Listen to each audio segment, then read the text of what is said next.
Oh, hi, podcast listeners. There's many ways you can listen to the Real Nerds podcast. You can subscribe on iTunes. You can also subscribe on Stitcher Radio. You want to send us a Twitter message? You can do that. It's so easy, at Real Nerds. Like us on Facebook, Real Nerds Podcast. You can visit our website, realnerdspodcast.com, where there'll be a lot of articles for you to not only read, but to listen to our previous shows. Do you like your stories told through pictures? Then you can also follow us at Real Nerds on Instagram. You can also call us, 720-6nerds5. Thanks for listening and enjoy the show. Hey, what's up, everybody? This is Ming Chen from AMC's Comic Book Men. Listen, I have my own podcast. I have my own podcast studio. I don't really care about those. What I really care about is the Real Nerds podcast, the best podcast in the universe, in the multiverse, on all Earths, 616 and beyond. Listen to it, subscribe right now, and listen to this episode. Listen to all the episodes, but especially listen to the one that I'm on. It might be the best. Thank you, guys. Camera, action! Well, a real nerd knows who shot, and a real nerd can follow the plot, and a real nerd can... talk film! I'm sorry. Take it outside. Well, a real nerd knows who shot, and a real nerd can follow the plot, and a real nerd will give it all they got. Lights, camera, action! Real nerds. This is Real Nerds Podcast, unofficially the official podcast of Denver Fan Expo 2022, which is happening July 1st through the 3rd at the Colorado Convention Center. I'll be there. Brad, will you be there? Of course I'll be there. Zach, will you be there? Let me check my schedule. Of course I'll be there. Sweet. We're all going to be there, soaking up the pop culture greatness. Yeah. And after I talked to Brad like a couple weeks ago, they released all the comic creators, and our buddy Georges Genti will be there. Woo! So make sure you say hi. I haven't seen him in a couple years, and their comic creators is pretty great. So make sure you support the arts and comics, because comics are the best. Yep. What are you going to get a commission of this time? You know, I'm really torn. So I want to do a Buffy fighting someone. So I was going to do Buffy fighting Satana. Then I was thinking maybe doing Buffy versus Tomb of Dracula, you know, with like the mustache. But then I also thought, what if Buffy was fighting Jason Voorhees? Ooh. Which I think would be really sweet. And so I think that's the one I'm going to do. Of course, I have to email him and ask him if it's something he could do, which I'm sure he will. But that's my goal. He responds back, that's the one I don't know how to do. And then Chad Harden will be there, too. And last year he did a sweet Cetrion from Mortal Kombat 11 for me. So I might also commission him to do a Cassie Cage. You know, we'll see. We'll see how much my wife loves me and allows me to.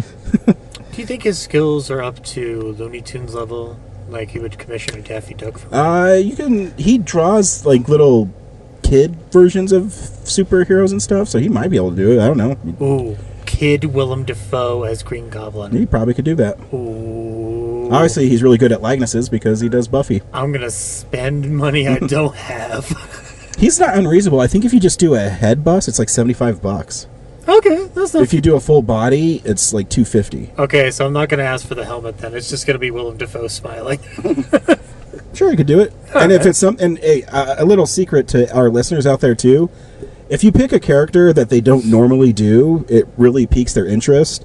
So last year when I picked Cetrion, Chad Harden said, "Dude, I love this character. I've never even heard of her," and I paid for a black and white sketch of her, and he gave me a full color one. So, Dude. And he loved it so much it's going to be in his next sketchbook. So, nice. Most artists are really cool, and if you give them something that they've never drawn or they're interested in drawing, they usually go above and beyond. Cary Grant on a unicorn. Sweet. Yeah, I mean, also the guy next to us, Greg Guller, I had him do Quackerjack from Darkwing Duck. And he was on the show and he couldn't remember what Quackerjack looked like. I was like, hey, it's the Jester Duck guy. So again, always, challenge him. Yep. Challenge him. Because, I mean, Chad Harden's known for doing Harley Quinn. How many times do you think he's drawn Harley Quinn? Thousands. Too many.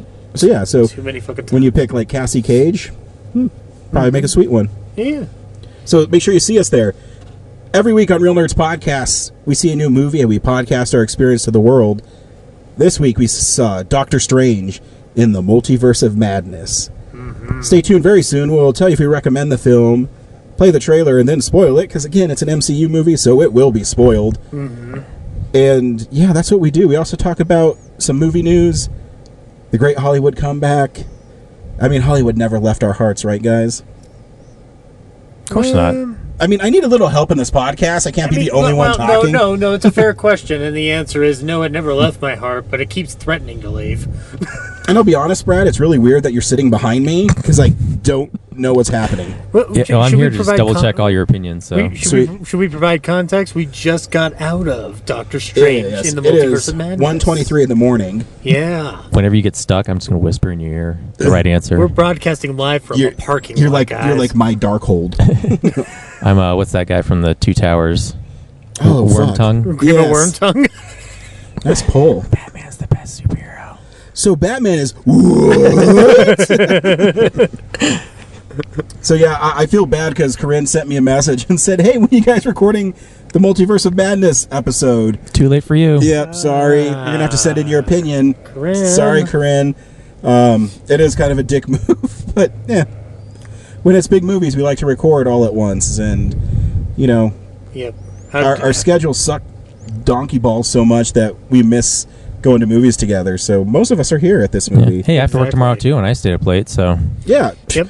I just got done with work. I literally went home, changed real fast, and drove down here. So, those are the sacrifices you got to make to be a Exactly. rock star on this show. and I got to wake up in like 5 hours and get my kid ready for school. So, you know, Yep. hey, it's choices we make in our lives. And right now, Doctor Strange is more important than my family. What we're about to talk about was worth losing some sleep for one night. Yes. Yeah. And I mean, I'm on a roll anyways. I worked overnights last weekend. I'm all goofy from working those. So, I mean, what's one more day, right? What's one more day? And plus, when I drop them off at school, then I have like 2 hours where I can do nothing. And by do nothing, that means I'll come home and I'll fret about what I'm going to do, and then too much time passes and I can't really do anything. And then I get really pissed. I'm like, fine, I'll just read a Batman comic. Because right now I'm reading all my Batmans because I got like 30 issues behind. And so I'm making this point to make sure I read all my comics I haven't read yet. I like that. You're just making sure that nothing in there is going unchecked and Yeah. unfettered. Yeah. Yeah. 30 issues. That's cute. I've been shelving them since like 2010. So Oh, damn. So I'm way behind. I always read Spider-Man. Spider-Man's pretty fun right now. And yeah, so I got behind on Batman's. But yeah. you know what sucks is there's a ton of like great Batman books with great cover art, and I'm just like too overwhelmed to even bother. No, see what you have to do, Brad, is you just got to like buckle down and do it. And get Because- a lot of extra money, of course. Oh, you mean buying them? Oh, I thought you meant reading them. No, Oh, like, yeah, reading them, yeah. I just buckle down and do it. Yeah, no, 'Cause I get that. I can't. I mean, I do it every once in a while. Where like I said, I always read Spider-Man's, like every Spider-Man thing I read, but then I start accumulating other comics, and I'm like, oh man, I really should read this, but I'm gonna play video games instead. But I've still got a stack full of Golden Age Hollywood films that I have yet to watch. Yeah. And they're just sitting there. And I'm like, there's going to be a day where I just take a week off, make sure I'm paid at work, and then just sit down and watch all of these ones. Good or bad, doesn't matter. Yep. Just going to sit through them. You gotta have to force yourself to do it. You know, Yeah, it's what we do. exactly. This week we saw Doctor Saul. Hey y'all, we saw a movie. Dr. Saul in the Multiverse of Silliness. Better call him. Anyways, we saw Doctor Strange in the Multiverse of Madness. I always feel weird asking this question when it's the 27th film in the Marvel Universe. Right? 25, 26? I don't remember. Brad, do you recommend Doctor Strange in the Multiverse of Madness?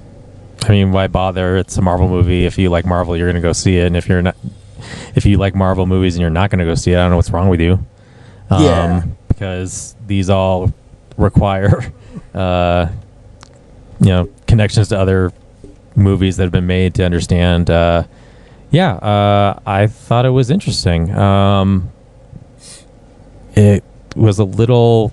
There's a lot going on, so especially the Illuminati part, kind of, I couldn't keep up with.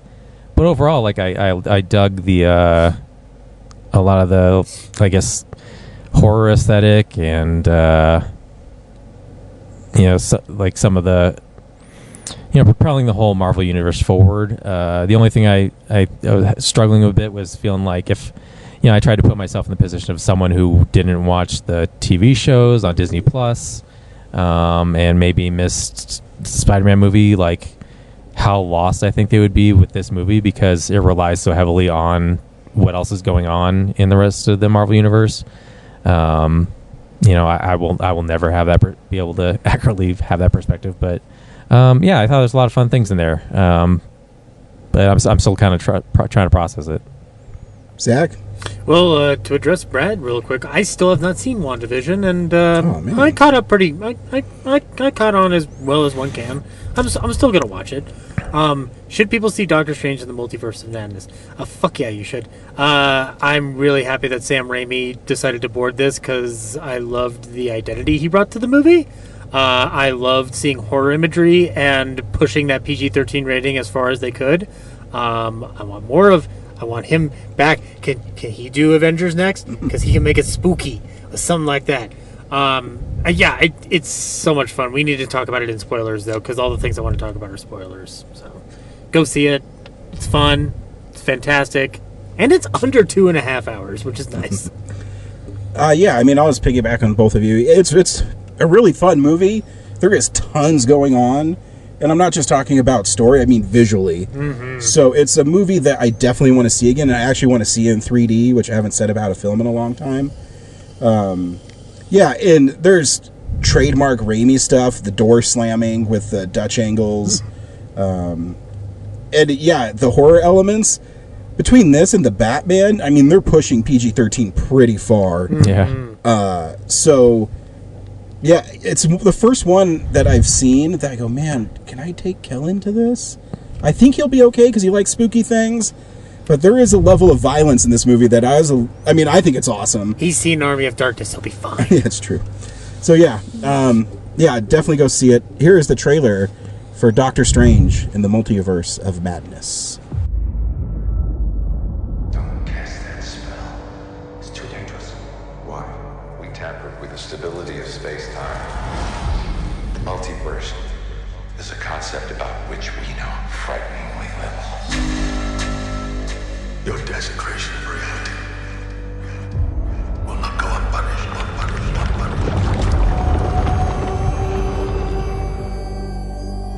It was the only way.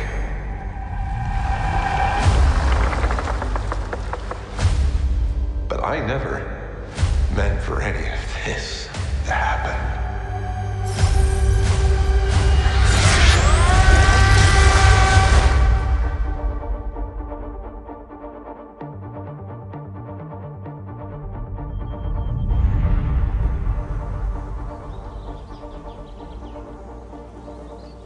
Wanda. I knew sooner or later you'd show up. I made mistakes, and people were hurt. I'm not here to talk about Westview. Then what are you here for? I need your help. With what? What do you know about the multiverse?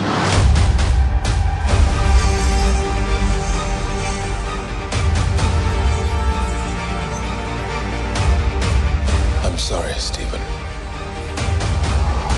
I hope you understand. The greatest threat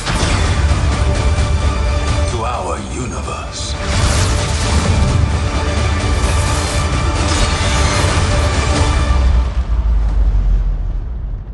is you. Things just got out of hand.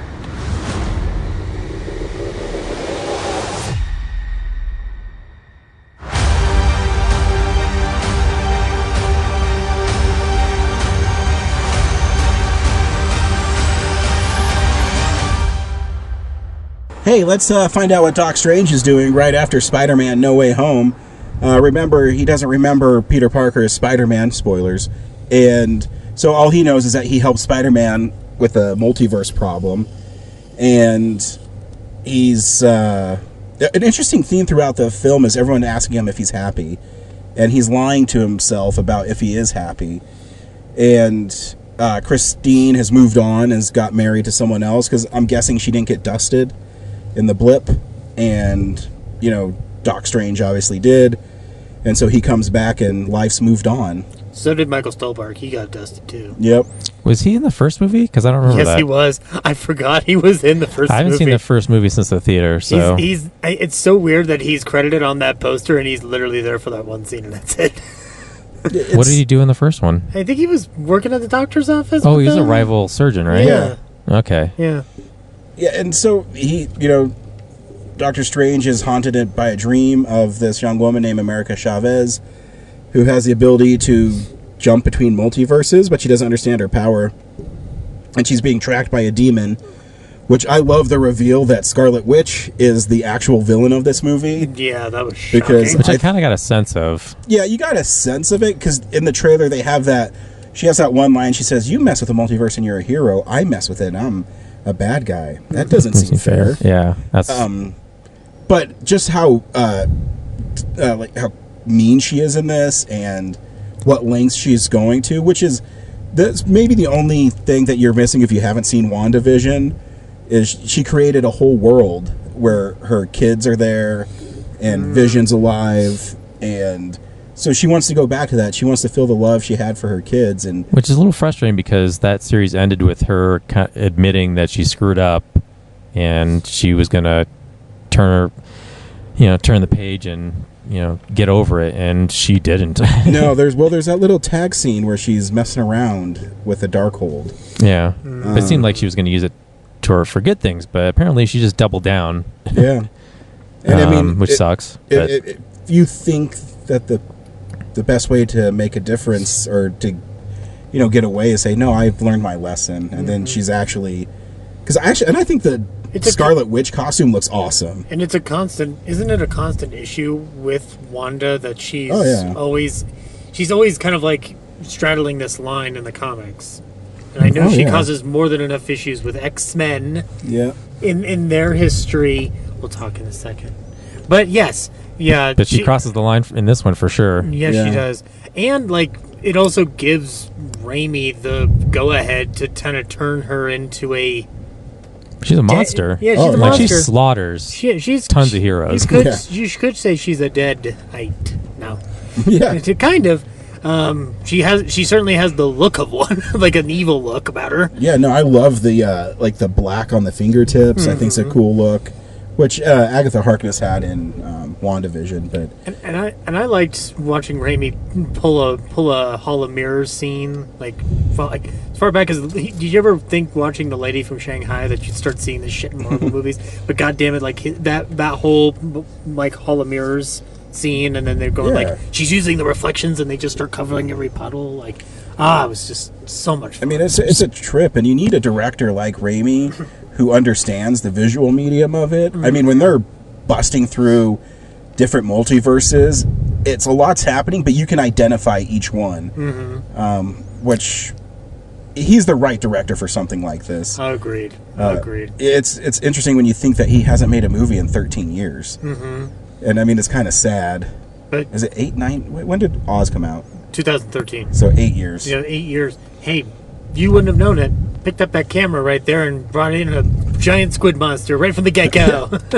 And he is interesting because I read an interview with him. All he wanted to do is find the right project. And yeah, it's a good one for him. Yeah. And I guess when you get paid, $50 million not to make Spider-Man 4, I guess you have a lot of money to do whatever you want. It's going to pay for all the fertilizer in my garden, Ryan. Also, speaking of villains, watching the trio, I thought that Doctor Strange was going to go up against a zombie version of himself, and I thought it was a great, fun twist that he actually inhabited himself to fight Wanda with him, and the CGI on him as a zombie was fantastic, which made the third eye version of him very baffling because that just felt like a copy-paste eye on his forehead, which I was like, oh, really? At the same time, I kind of like the cheesiness of that look. Yeah, but I mean, that zombie part too is I mean, it has shades of Army of Darkness with Evil Ash, and and then the demons that are around him. It's definitely Sam Raimi doing the voices. That "We'll get you." It sounds just like him. But yeah, so I guess we're getting ahead of ourselves. So in it, he tries to save her. Wanda wants to steal the power so she can be in a or universe where her kids are still alive and she's with them, and then she can also use it if anything happens to him. She just go to another one and always have her children. Did we also say that this America Chavez person just inherently has the power to walk across multiverses on her own? Yeah. Okay. And that's what the Scarlet Witch wants. And so Doc Strange is trying to save her. Is America Chavez a character of note in the Marvel universe outside of the movies? Yeah, she's pretty new, but she looks just like that in the comics. See, that was one of the things, you know that, but I didn't know that, so I felt like the movie didn't set her up strongly enough, because it just felt like a MacGuffin the whole time, of hey, we made up this character that can walk multiverses for this, sake of the story. So, yeah, that I thought that was a little weak, but, she wasn't a bad character. I just was like, well, I guess this is a thing that, that happens. We're gonna just go with it. Well, speaking of characters that they kind of just created out of thin air, I think it's a very bold move to make the next Thanos Pizza Papa. I mean, I really think that that's a very bold choice. Let's talk about Bruce Campbell's cameo. Actually, speaking of Thanos, I got lost in the Illuminati explanation, because surprisingly, for as visually amazing as this movie is, that exposition scene was just people staring it was just people's faces shots, when I, feel like it could have been a, hey, let's show and not tell moment. So what the frick happened with Doctor Strange in, what were they trying to tell him? Because he was causing a catastrophic collision. Because he was death walking. Dream walking. Dream walking, sorry. So he could defeat Thanos, and by doing so, he became the most dangerous person in the multiverse, because he abused the power, and they voted to 86 him. And then they built a statue of him because they have to create heroes, because you can't tell people the truth about what happened to Doctor Strange, that he went crazy. Yeah. That's crazy. So it's a way to deflect what really happened. Exactly. But who's in the Illuminati, guys? I think we should rattle it off for our listeners. You should already know by now. There's a Human Torch, Doctor Doom, I wish. Hydro Man. So Stan Lee somehow. So we get Mordo. Carl Mordo? Yeah. Was he the actual Mordo from 616, or was it their universe's Mordo? It was their universe one. Okay. Then we obviously got Professor X, but the animated version Professor X, because when he showed up and they played an orchestrated version of the X-Men theme, I was really happy. Yep. They built his fucking yellow wheelchair. Holy shit! And I think the dude who played Black Bolt was the guy who played it in the Inhumans TV show. Maybe. I don't know. Don't remember the Inhumans thing at all. Then obviously, the coolest one that got the biggest yay in our theater was John Krasinski as Reed Richards. Which again, I wish the internet didn't spoil this shit ahead of time, because I didn't know for sure he was going to be in this movie, but for years they've been teasing that he might make an appearance. It's like a fan casting. Yeah. And Marvel listened to the fan casting and cast him in it. In a way, I was talking about this, is now they can still cast the movie and he doesn't have to be in the full-blown movie. And they say, well, he's still, a Reed Richards. He's a Reed Richards. He may not be the Reed Richards. Yeah. We have to stay tuned and figure out how that develops. Because, if they make the Fantastic Four with him and Emily Blunt, I'm going to lose my fucking mind. I'm down for it. Oh, yeah. It'd be awesome. And we got Captain Carter. And Captain Carter. I love Captain Carter. Yeah. She's a great character. I was telling Zach I have the comic where she appears, and it's Exiles #3, and she's on the cover on a battlefield, and she's fighting alongside a cartoon, mini Wolverine. So the Exiles is weird characters that are from, obviously different multiverses. And there's a little cartoon Wolverine, and he looks like he's an anime style. It's really cute. You got Captain Marvel. And then Captain Marvel by Monica Rambeau. But she also becomes a Captain Marvel in the comics. So yeah, it's different versions of characters we've seen before. Strange to think and they that die horribly. Strange fuck. Strange to think that Scarlet Witch though could feasibly defeat a Captain Marvel in any universe. Very unsettling. Yeah, it's and so it turns into kind of a slasher movie. So Wanda, or the Scarlet Witch, day walks into the Wanda from that universe and makes her attack the Illuminati. And which is shocking about that scene is they all come out and it's really cool, and she just annihilates them. Yeah, first up, like the first pushing an R rating is when she closes off Black Bolt's mouth, and then he like stupidly screams at himself and blows his own head up. Yeah, and it's like a headshot. Like there's blood that shoots out from the back of his head. Yeah, I was like, whoa. And then she shreds Mr. Fantastic into like strips of his own self. Mm-hmm. Ribbons. Cuts Captain America, Captain Carter, Captain Britain in half with the shield. But also, let's point out that she had "I can do this all day" line, which is awesome. Yeah. And then, like the statue falling on Captain Marvel was like, I don't see how she got killed by that, but okay. Yeah. I didn't get it either. But the best death comes right after watching Professor X be a genuine human being of like, I want to save you and take you to my school. Because he goes inside Wanda's mind to try to find Wanda. Not Scarlet Witch, but Wanda. Which, by the way, is Scarlet Witch in this universe supposed to be some kind of lore inside the Doctor Strange comics? No, that's the way they made it sound. No, she's the same one from the Avengers. No, I know, but the way they were referring to her as the Scarlet Witch. So, that's a mantle? Yeah, a WandaVision thing, too. Oh, okay, gotcha. She became the Scarlet Witch to beat Agatha Harkness. Okay, gotcha. Okay, never mind. But I mean, it's great because the way it's shot is, Charles Xavier realizes that he's in trouble, and then he's been baited. Yeah, she just pops out behind him and breaks his neck, which is super violent. Yeah. I think that's my scare Kellen. I think that's the only way you were going to get Patrick Stewart to do it is if you kill my character again. Definitively found a way to kill him in a way that it can't be disputed. I mean, but it was shocking to see her just mow those heroes down and to set them up where it's, how cool is this, and then they're nothing compared to the Scarlet Witch. Yeah. It's awesome. There's also the scene where he fights the alternate universe, the other universe, Strange, who has really lost faith in everything. Yeah. Like, absolutely everything. But the fight's so creative because they're using musical notes. The anti-Strange, I'm just going to refer to him as anti-Strange, whatever. He uses the toccata and fugue, which is like the notes of the devil, to like fucking push him to the side. And then that one little note just fucking does the trick. Danny Elfman's score, by the way, holy shit. It's good. Oh my god. One of the best Marvel scores I've heard in a minute. I loved it. And then as far as the ending, it ends like a Sam Raimi movie would, which I expected it to. Where, yes, things are back to normal, but oh no, Stephen Strange has that third eye.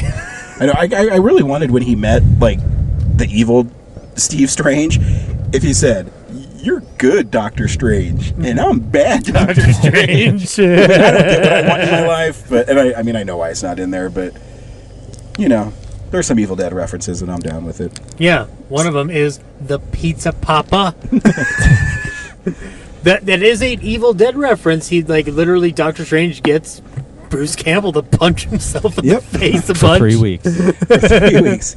So what's going on with Doctor Strange and his third eye at the end there? I'm a little lost. So the Darkhold took a part of him, so it's, even though Wanda destroyed it at the end and looks like she killed herself, the part of the Darkhold is still inside of Stephen Strange.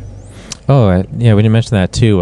Which is cool because Sam Raimi gets to have his horror cake and Marvel gets to eat it too. Does that make sense? Because they can bring the third eye into the universe now.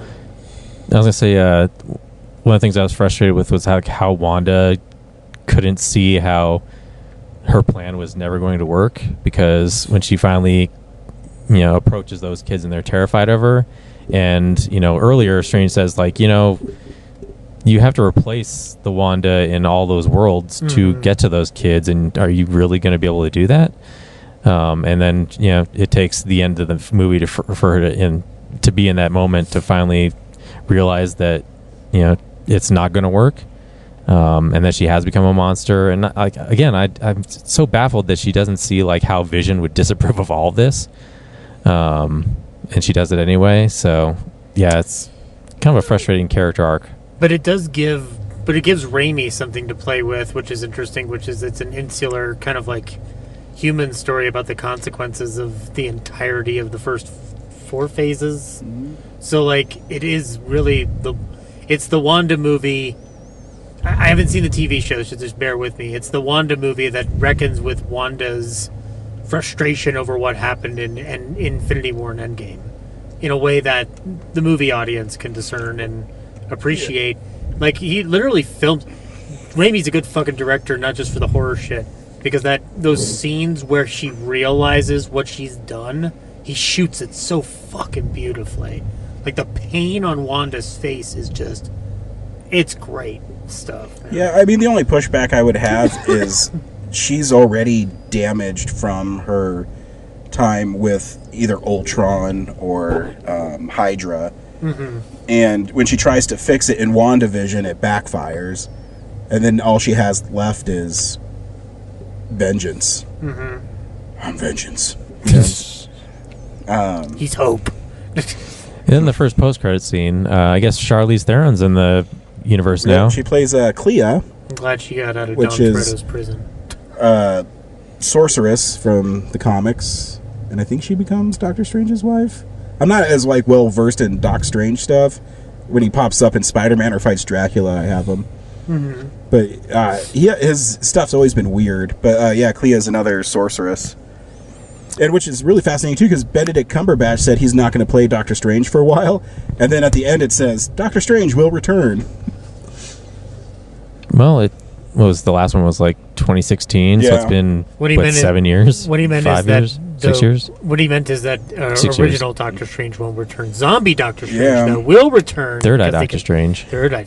Which is interesting, because Brad mentioned this before, and I don't have a problem with this quote unquote 4th phase of Marvel movies, but they're a lot more contained, where we don't know who the big threat is. Yeah. Where you got teased with Thanos really early in the Infinity Saga. At this point, I feel like the multiverse is just the backdrop and the setting of whatever's to come. Like, it's not the main problem. Yeah, I mean, obviously King the Conqueror is supposed to be, the big bad who makes an appearance in the last episode of Loki. But it's not even the real King, so I don't know. Yeah, I'm still That's wondering not the real where King? this phase is headed. No. Well, the King is... There's multiple versions of him, obviously. Okay. Yeah, gotcha. But yeah, it's interesting. I mean, Feige said they're not going to make another Avengers movie. So I don't know what they're going to do. Yeah. I keep telling you guys, I'm telling you, Pizza Papa is the big bad that we've been waiting for in this universe.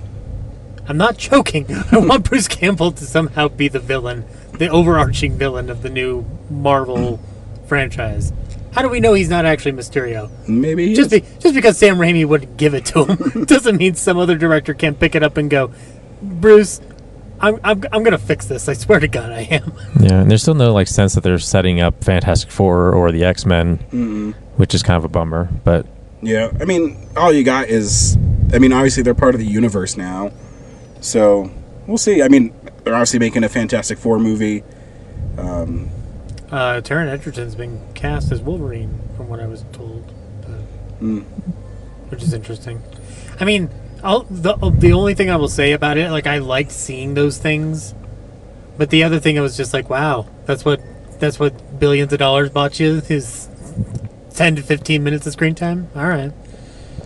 So it should be interesting to see how Thor: Love and Thunder fits into all this too, because that seems like another way different movie. And obviously the arc is that Thor learns that fighting all the time isn't going to solve his problems. But he kind of get a Toy Story 4 vibe where he has to figure out how to retire. I don't want him to, though. I want him to look longingly into the Guardians. Obviously, too, I think they're setting up that he just leaves the Guardians and takes the Milano. But yeah, it's good. See the movie. It's fun. Perfect. Go Doc Strange, go. This is the big Hollywood story of the week. It's real news. Did you guys see that trailer for Avatar? Fuck, finally. Yeah. You know what? This is Preacher all over fucking again. You need to prove to me that movie exists, because so far all I saw was a fucking sizzle reel. How many years? I mean, I guess it looks impressive. I've never been into, like, Avatar. The underwater stuff looks kind of cool. Yeah. But, I mean... For a movie that we've been waiting, like... I wouldn't say we've been waiting for it, but that James Cameron thinks the world has been waiting for, what, 12 years? Yeah.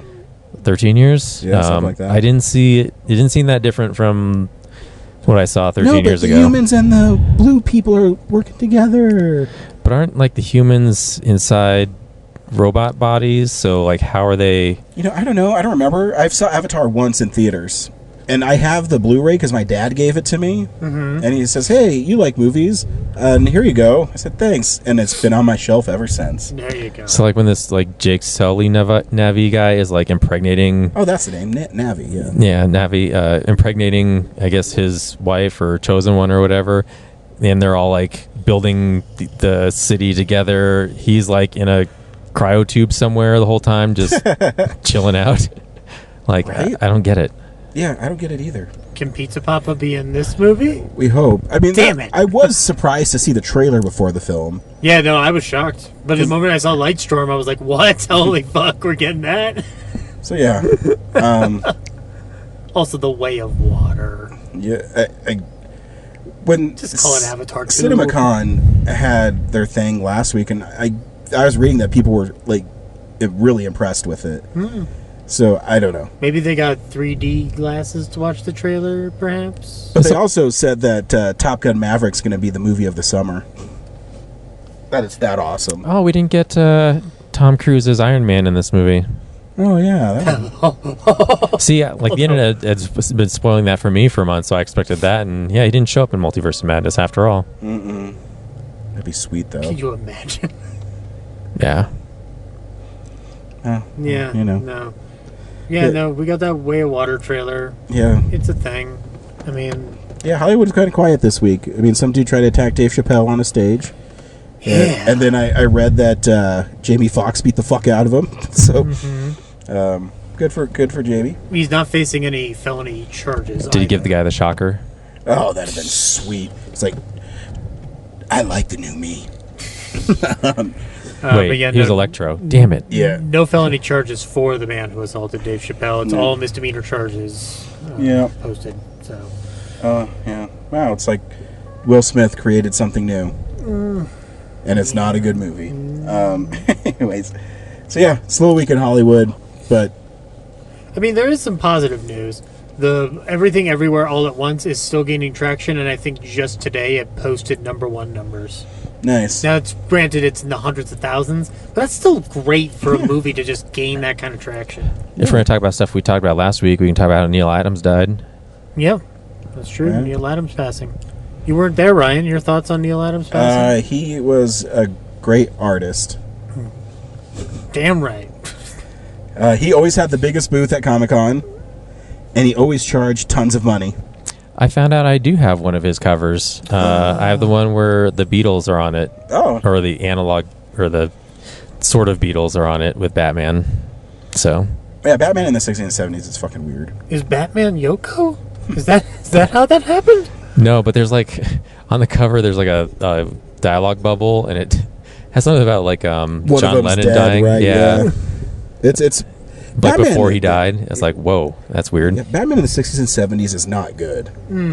It's really weird, and... Well, the 60s has a lot of the television show being injected into it, so... Yeah. Yeah.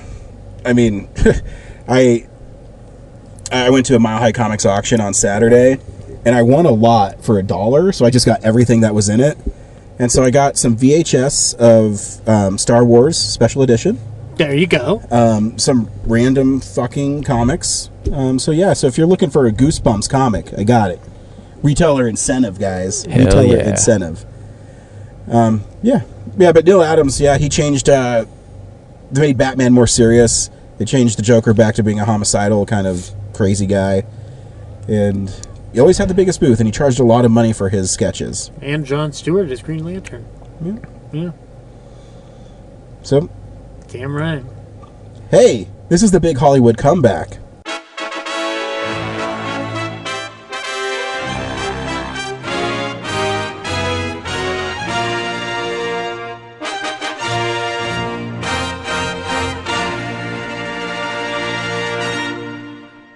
In a slow week, The Bad Guys repeated as #1 with $16 million, which I've heard good things about. I might take Kellen to see it. Is this the new best movie of all time? That's how this works, right? No. If you win the box office, you're the best? I think I'm gonna watch The Bad Guys at the drive-in because their double features The Bad Guys and The Northman. Oh. What? That makes no sense. That is a wild combination. Like, those kids are definitely going home after The Bad Guys. I want to go and see how many people stick around and then start driving off midway. Yep, that's an interesting poll. I want to see naked battles on a drive-in screen distracting people off the road. All those truck drivers pulling off and to relax and watch a movie, and there's just dicks swinging. Dong. Dong. Oh, what kind of fucking movie is this? And then Anna Taylor-Joy's bare ass, like 80 More feet than wide. once. Oh, yeah, because it is a close-up of it. Yeah. You don't ever wonder, so she goes and sees that film, and she goes, man, that's a close-up of my ass. Mm-hmm. Bob, you pervert. What are you going to do, right? See, what I do is I look at it and go, man, Willem Dafoe's fucking skull. And it's talking to me. Could have been a double. So maybe Corinne's going to send something in. I feel bad, but, hey, I have a podcast to uphold. Hey, film buddies, follow me around Denver.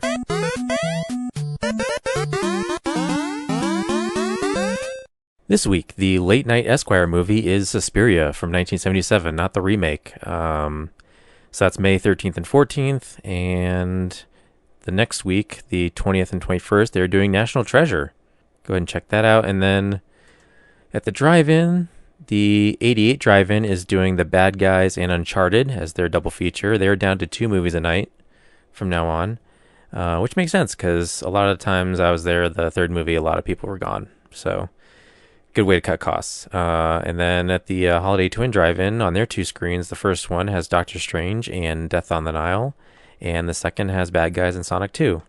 And then finally tomorrow, on Friday, is the final Starfest, and I will be there all 3 days and hope to see you there.